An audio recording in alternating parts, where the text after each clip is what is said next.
Whoever loves me will keep my word, says the Lord, and my Father will love him, and we will come to him. The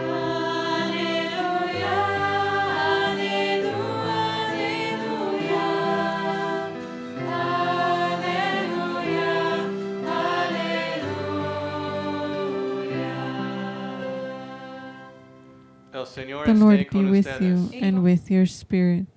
A reading from the Holy Gospel according to Mark. Glory to you, O Lord.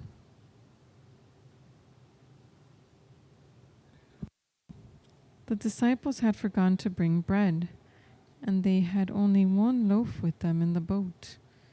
Jesus enjoined them. Watch out, guard against the leaven of the Pharisees and the leaven of Herod. They concluded among themselves that it was because they had no bread. When he became aware of this, he said to them, "Why do you conclude that it is because you have no bread? Do you not yet understand or comprehend?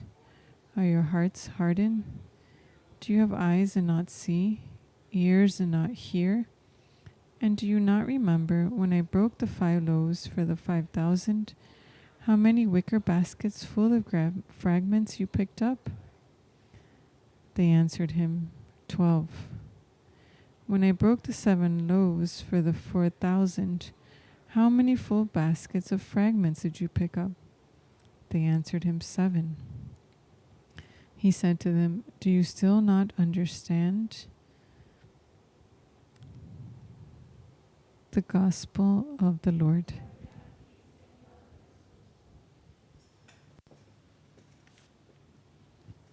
Good afternoon, everyone. And the truth, Lord, is that we don't understand. We don't understand the love that the great gift of the Eucharist and his love to the end, love to the extreme for each one of us. Jesus has 7 questions for his disciples. There are the interior sufferings of his heart. What more do we need without the presence of Jesus with us? There's a bread on the bark, and it's not natural bread. It's Jesus Christ himself. He is the bread of life here in the Eucharist. Jesus continues presenting these questions to us. How he asked the same questions to St. Margaret Mary. And in the modern era, don't they understand who created the world? Don't they understand the great gift of my sacrifice in Calvary? They can't see my love in the Eucharist and the sacraments, the gift of my Blessed Mother. Don't they see anything? They want to build a world without God. Different questions, but with perhaps the same anguish and agony of Jesus. In the midst of the apparitions to St. Margaret Mary and this difficult moment in her life, a young priest arrived, a new superior of the Jesuit order, Father Claude de la Colombia. Amongst his brother priests, he had the reputation of being a very upright novice. And after his profession as a religious, he did a private vow with the bishop of his superior of continuing the path of life with perfection, without missing any detail or any day in the life according to the path of the Jesuits.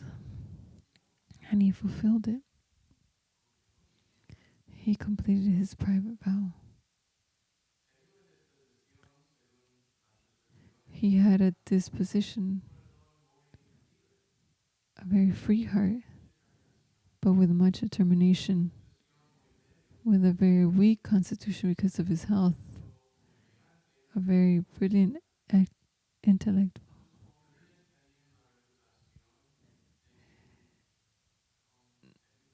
He had a reputation for his homilies had a reputation for the content, always faithful to the doctrine of the church. And also he sought the heart of Jesus. And by some circumstance, by the providence of God, their superiors decided to send them to this hidden country. There's a time to hide. The church in France, in this hidden town, didn't like his homilies. And then he arrived 1774, another small town. The third and fourth apparition to the St. Margaret Mary. The day he celebrated Mass in the convent, and when he approached to give Holy Communion to the sisters, Santa Margarita Maria had a vision.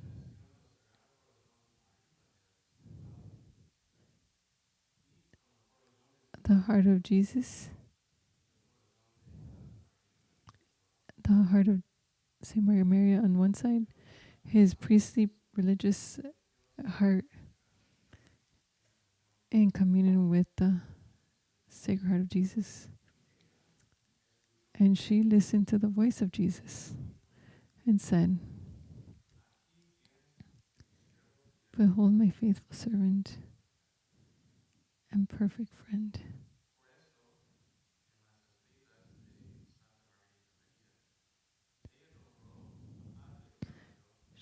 In the writings of St. Margaret, she named Father Claude. This title is over the altar in the church where his remains are. Father, he received with much delicateness, interior and exterior. He has found the pearl of great price in the Sacred Heart of Jesus. He wanted to enter the universe of the heart of Jesus, and relive his consecrated life at the heart of Jesus, because in him, and to this up to the extreme, could be poured forth. Even the daily duties in the convent, the celebration of the Holy Mass, and also in the retreats. The first time that the world heard of the Sacred Heart of Jesus, we thought that it was in a retreat that Father Claudio preached in the University of Oxford. He shared with the Jesuits there the intuitions of this religious woman consecrated. When he returned to Paris-le-Monial, she knew that he didn't have much time because of his health. And he decided to live all his life and at every moment in perfect communion with the Sacred Heart of Jesus. At the end of his life, he wrote a prayer that he would pray almost every day to the Sacred Heart of Jesus, that also marked his path of perfection until he reached the altars of the church proclaimed by St. John Paul II, St. Claude, the Feast of the Visitation in 1922, May 31st. And this is the prayer of St. Claude to the Sacred Heart.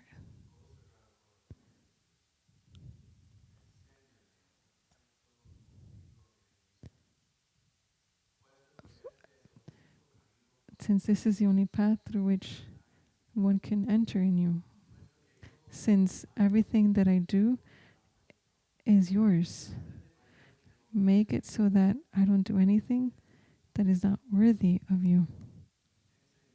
Teach me what I should do to reach the purity of your love, whose desire you inspired. I feel in me a great will to be grateful to you and a greater lack of way of getting there, of obtaining it. Make in me, do in me your will, Lord. I oppose to it.